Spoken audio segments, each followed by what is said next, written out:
We'll be following it.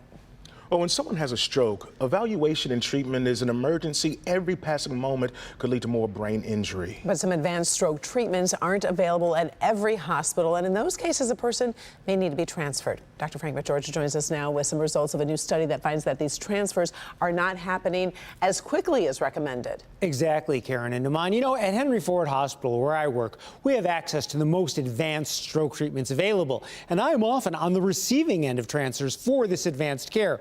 Well, now a new study from the University of Michigan Health finds in the large majority of cases, these transfers are taking nearly an hour longer than the recommended 2 hours. Dr. Brian Stamm, a stroke neurologist at University of Michigan Health, is concerned by any delay to getting advanced stroke care. Stroke is a very time-sensitive condition. Every minute that goes by without appropriate stroke treatment leads to further delay in restoration of blood flow to the brain, which can lead to lasting deficits and disability. Black and Hispanic patients were found to wait longer on average, as were female patients and those over 80 years old. The emergency physician who co-led the study hopes the findings will help to guide a system redesign for stroke care across the country.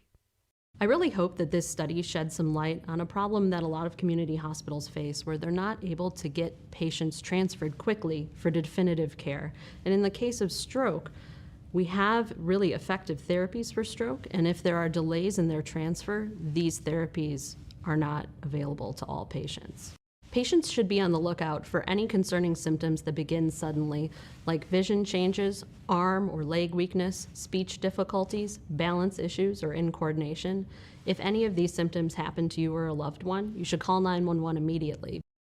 Now, although transferring patients is not always a straightforward process, it does not mean that we can't improve. Now, the main thing that you have control of as a patient is getting to any hospital as quickly as possible. Well, this gets kind of interesting in terms of when you talk about advanced therapies.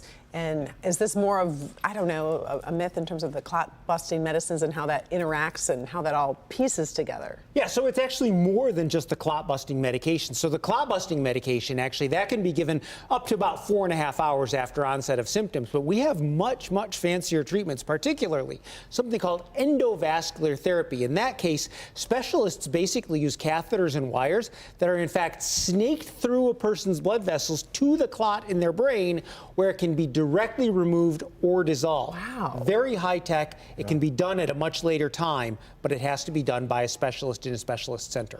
Directly removed. All right. Interesting. Thanks, Doc.